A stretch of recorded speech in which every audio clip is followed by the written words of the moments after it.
El RMS Titanic era el segundo de un trío de transatlánticos conocidos como clase Olympic. El Titanic fue en su tiempo el barco de pasajeros más grande y lujoso del mundo, seguido por el RMS Olympic. El 10 de abril de 1912, el Titanic inició su viaje inaugural partiendo desde Southampton con destino a Cherburgo, Queenstown y finalmente a Nueva York. Contaba con 2.227 personas a bordo. 4 días más tarde, a las 23:40 del 14 de abril, el buque chocó con un iceberg al sur de las costas de Terranova y se hundió a las 2:20 de la mañana del 15 de abril. El siniestro se saldó con la muerte de 1.517 personas y en esa época se convirtió en el peor desastre marítimo en tiempos de paz.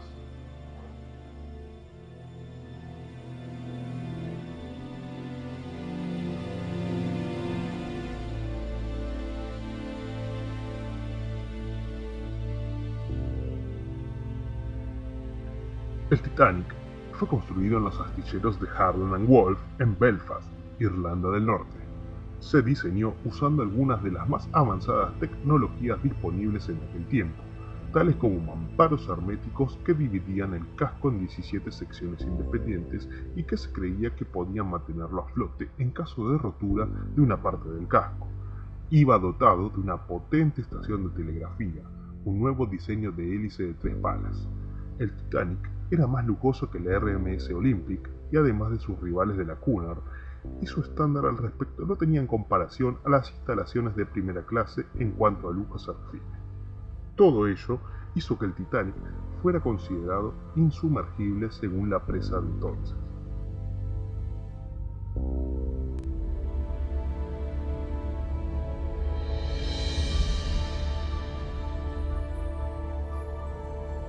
El Titanic tuvo un viaje placentero. Los días transcurrieron sin novedad, pero el 13 de abril empezaron a llegar los primeros informes de avistamientos de bloques de hielos en la ruta. Al menos una docena de mensajes pudieron ser recibidos antes de que el telégrafo Marconi fallara por un periodo de 10 horas. Restablecida la comunicación en la cabina de radio, los radiotelegrafistas empezaron a recibir avisos de peligro de iceberg, los cuales fueron ignorados o no tomados muy en cuenta por la oficialidad reemplazante. El clima se enfrió a medida que se acercaban a los grandes bancos de Terranova y el capitán Smith ordenó alterar un poco el rumbo para pasar más hacia el sur de los grandes sectores de iceberg. La velocidad era de 22 nudos y Smith consultó a Bruce Ismay si podía bajarla, a lo cual este se negó aduciendo que deseaba hacer el mejor tiempo en su viaje inaugural. El último atardecer del domingo 14 de abril sorprendió al Titanic navegando en aguas muy tranquilas. Cuando la noche muy helada cayó, el buque navegaba en una zona de aguas quietas sin oleaje, un verdadero espejo líquido negro, lo cual era un inconveniente para avistar iceberg. Smith consultó de nuevo a Bruce Ismay, vicepresidente de la compañía, si podía reducir la velocidad, pero no obtuvo la aprobación de este. Smith ordenó entonces redoblar la guardia en los mástiles.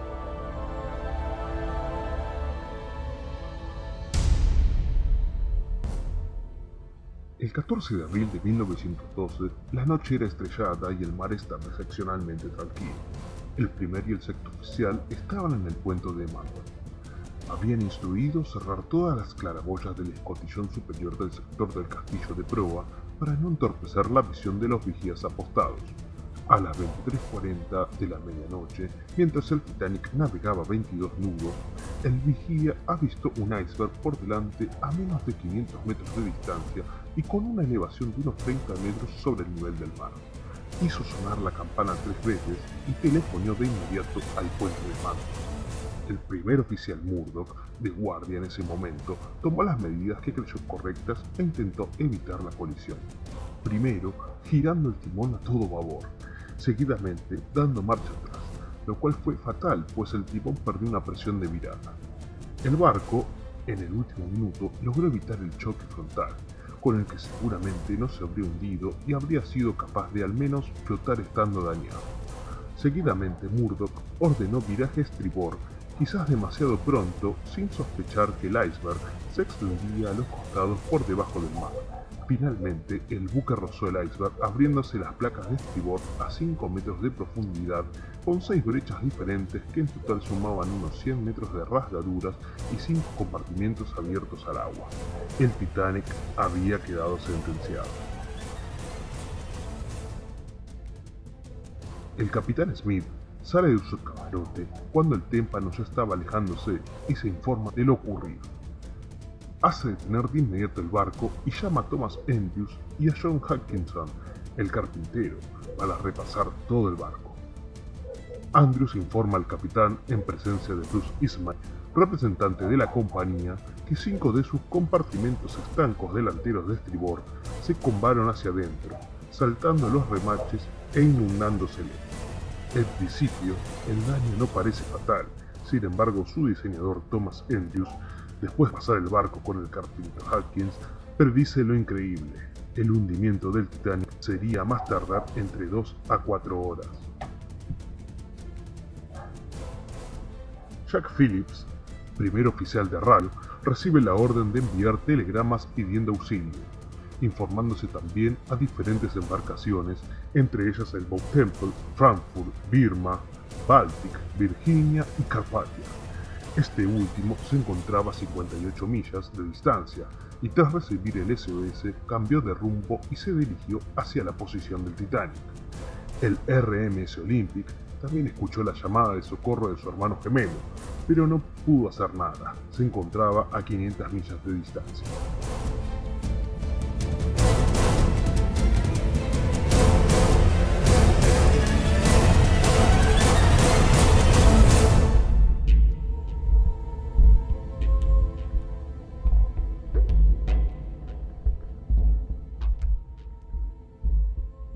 A la 1:30 de la mañana, la proa ya estaba sumergida.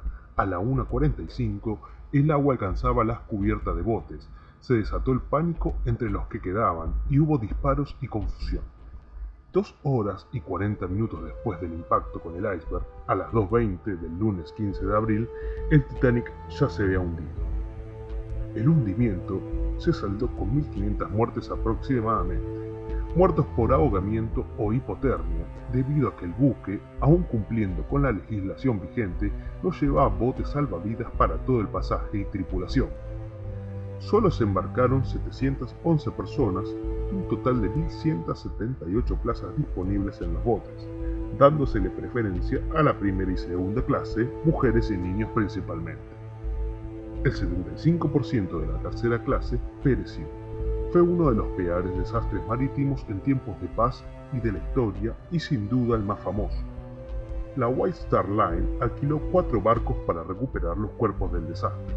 Lograron recuperar un total de 328 cuerpos, de los cuales 119 fueron devueltos al mar debido a su estado de descomposición avanzado.